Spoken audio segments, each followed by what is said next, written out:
Hi, BookTube. I was going to say welcome to a fiction review. I take it back. I think it would be better if this video is a sideline. This is a book that I've wanted to read for at least 15 years. I've had a copy on my shelves for that long. I've already lent it to someone else and they've read it and brought it back before I'd started it. I've read it now, but so has most of BookTube. So there's really no point in me doing a review as such. I think what would be better is if I brought some of my own ideas and points of view to add to the mix of those that are already out there on BookTube.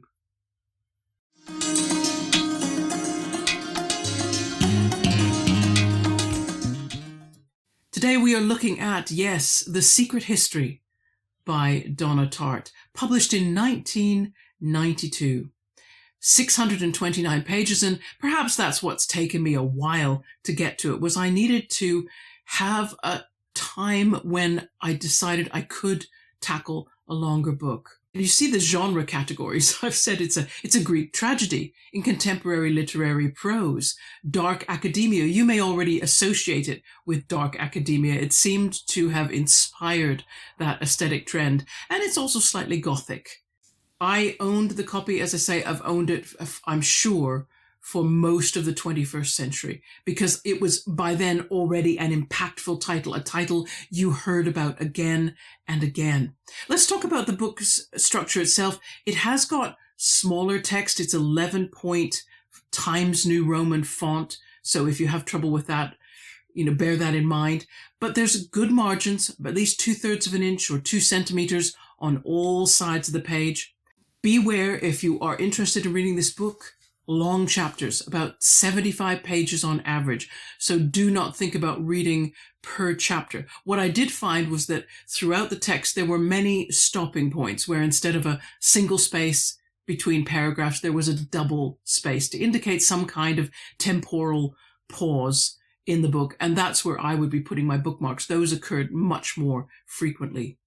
The author, Donna Tartt, is 2 years older than me. She was born in 1962 in the state of Mississippi.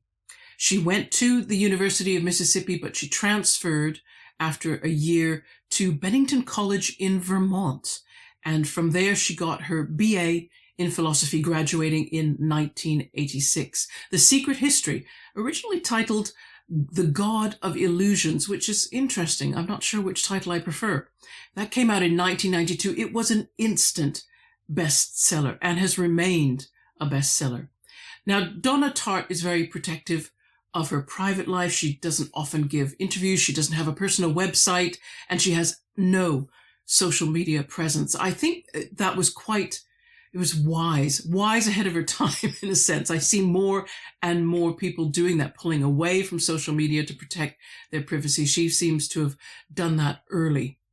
If you haven't read the book at all and you just want to get a feel for it, let's talk about the setting. Where is the book mainly set? It does move about a little bit in space, but mainly you are at the fictional campus of Hampton College, which is in the fictional town of Hampton, Vermont. So the same location as Donna Tartt herself went to college. And yeah, you're occasionally visiting other Eastern Seaboard states, but you don't spend a lot of time looking at the scenery there, if you will. The narrator, if we're going to talk about the setting in time, the narrator mentions a few things that place us in time. One is the narrator's childhood memory of watching The Wonderful World of Disney on Sunday nights. Okay. We know that the American bicentennial is an event in the past, but the near past, so that people still have souvenirs on, hanging about of the bicentennial. And also one of the characters talks about doing the Jane Fonda videos again. So with those things together and the complete absence of any digital technology, could place this book in and around the mid to late 1980s. The setting in the book is crafted and does contribute to the suspense. So the Vermont landscape, the seasonal changes are presented with careful and knowing detail. And then there are descriptions of campus life, which will also resonate with anyone who was in American higher education during the 1980s. The realism is countered with facts which when you combine them, they sort of tip the balance of coincidence and eccentricity. So there's realism, but then there's something else going on in The Secret History. So the story seems almost to rock back and forth between the real and the unreal, in and out of almost alternate realities. You wouldn't say that in a true fantasy sense, because the narrator moves through many different lives where they're known partly but not fully by a group of people, and then into another reality where they're known partly but not fully by different people, and so on. So you could say that the narrator, whom we're going to talk about now, is a man of many secrets. And the narrator is one of the characters. It's a first-person narrative. His name is John Richard Papin, but he goes by Richard. And the narrative is shaped like a Greek tragedy. There's a prologue at the beginning, which gives you a lot of information about what's about to come. Then there is the action of the story itself. Then there is an epilogue. And it's important to note this because the prologue does contain spoilers. That's not wrong for the art form that it's imitating. It's meant to. In my description box, you're going to find a BookTube creator called The Rambling Raconteur, whose everyday name is Jack. But Jack helped me understand the function of the prologue, that it was in ancient Greece meant to tell the audience what was to come to a certain degree. And that's because what the audience was meant to focus on, what the dramatic experience was to do for them, it wasn't about getting all the surprises of the plot. In the case of tragedy, it was so that you could fully feel the dread of what was going to befall the character. You could watch their bad decisions, and then you could see that they failed morally, and so you could truly feel the horror as they degenerate and they meet their due end.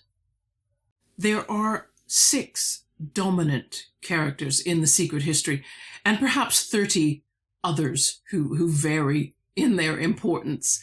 The 6, of which Richard Papin is one, are students of ancient Greek at Hampton College, and they're a little coterie, if you like, a little clique taught by Professor Julian Morrow, and only by Julian. It's a very strange setup. That's one of the eccentric aspects of the book. So it makes the ancient Greek classes a little bit like some kind of esoteric society. I hesitate to use the word cult because the intention of Professor Morrow isn't to create a cult. It's simply to teach very gifted students a very difficult subject. However, it is in a way like an esoteric cult because Richard, who gets admitted to the group as kind of a neophyte, just because he has a very impressive grasp of the language, what he finds is that Morrow then begins to guide the class beyond an understanding of language per se, to work with questions about identity and morality as they were understood in ancient Greece. And yes, they were fascinating concepts, but they were also risky for inexperienced minds to handle. And that's another thing to say about the 6. They're all in their early 20s. They're just at the beginnings of their lives. And this intensifies that tragedy, really, because when mistakes come, and they do, the consequences that these people are going to suffer are going to affect them for longer. And I think that magnifies the sense of that dread. In terms of representation, these 6 characters are, with the exception of Richard, very well off. They all either have access to personal wealth or they have wealth that in their families somewhere. They do not need to graduate or to hold down a job. So that puts them in a whole different, again, this is what I'm talking about with alternative realities, where most of us understand that the point of going to college or university is you need a qualification so you can get a good job so that you can earn the money that you need to live on. Not so these ones. They live in a very different, rarefied world that is privileged and advantaged, yes. And perhaps that made them more susceptible to temptation, because where else were they going to go to get that riskiness that for those of us who have less money is inherent in life, is it not? You know, you're always needing to find a way to get a dependable amount of money coming in. These characters do not need that. So perhaps they're looking for something else to fill their life with risk. And this is perhaps why they do something that maybe another group of students wouldn't have done. Richard is important because he's the least mobile of all these 6 characters. He doesn't have a car. He doesn't have much money. He has to fake belonging, in a sense, to the rest of the group. But that lack of mobility and that lack of wealth, it means that he misses out on many of the things the rest of the group do. And that's both to a narrative advantage, because it keeps that sense of mystery. What's going on? Richard doesn't know, so we don't know. But also it's a disadvantage too, because he gets caught up in things without quite realizing what it is that he's being caught up in. But if you haven't heard about this book already and read it, you probably are wondering by this stage, well, what kind of book is it? I mean, really, what kind of book is it? It is very difficult to describe. We've already compared it to Greek tragedy. Yes, it's a little too unreal to be realism, even though the realism is beautifully described. The landscape, the seasons, the nature of college life, all very well detailed. And yet I wouldn't call this fantasy. I don't even know if I'd call it magic realism, although that's probably the closest existing genre that it approaches. Jack at Rambling Raconteur, he quoted Richard's ancient Greek professor when he opened Richard's first lesson by saying, "I hope we're all ready to leave the phenomenal world and enter into the sublime." So for lack of a better term, I'm going to call this novel sublime realism. That is, expect heightened experience, not impossible, but right at the edge of possible, and right at the edge of possible too many times for you to feel confident, oh yeah, this is just like real life. On the back of my copy, Ruth Rendell, the famous crime author, says, "It takes my breath away. It is so accomplished." If Rendell liked it, is it a crime novel? There is crime in it. There is, to some degree, a mystery in it. So does it work would it work for crime readers? And I don't know is the answer. I don't think it necessarily will. You won't find the story in the conventional shape of a thriller or a police procedural, even though police will come in at some point. And if you have read any Ruth Rendell, if you've read Adam and Eve and Pinch Me, where she approaches the crime from a completely different, odd angle that you never would think, from before the criminal became a criminal. That might be the closest you could come to what The Secret History is trying to do in terms of its covering of crime. And as I was reading, I also found myself reminded of Bret Easton Ellis's American Psycho. And that's interesting because Ellis and Tartt were both students at Bennington College together at the same time, and the dedication in my copy of The Secret History is to Ellis. Jack at the Rambling Raconteur compared The Secret History to Dostoevsky's Crime and Punishment. So you can see there is a lot going on in this novel. It's a satisfying read because it's multi-layered. If I knew Greek tragedy and classical literature better, I'd probably be noticing even more layers going on. So the more you've read, the more you can bring to The Secret History, the more you'll probably take from it. Let's deal with the problematic content. The experience of the sublime is aided by astonishing quantities of alcohol and drugs, which I tolerated because it probably wasn't unrealistic for university life in the 1980s. But if that was never your scene and it was never mine, then this constant intoxication and the resulting stupidity, toward the end of the book, I found it got wearying, very wearying. And as I've said, there are murders. They are not described at the moment of the crime, so you don't get a lot of gruesome gore and violence right there and then. But small details are recalled, and in some ways that was more macabre. Also, there are references to an incestuous relationship, and one scene witnessed by the narrator which seems to implicate the people involved. Rabbit hole time. Confession time for me, actually. When I read Donna Tartt's The Secret History, for reasons I really don't know, I missed the prologue. I didn't realize it was there. Normally, I love examining a book very carefully before I start reading it. I didn't do that with Donna Tartt's The Secret History. Maybe I was so anxious to finally get to the book, get it read, so I could say, yes, I finally read this book that I've owned for 15 years. At any rate, I opened it up to the first page of chapter 1, and that's where I started reading. So that spoilery prologue, which is meant to be in line with the structure of Greek tragedy, I missed it out altogether. I'm going to have to say that I was glad I did that.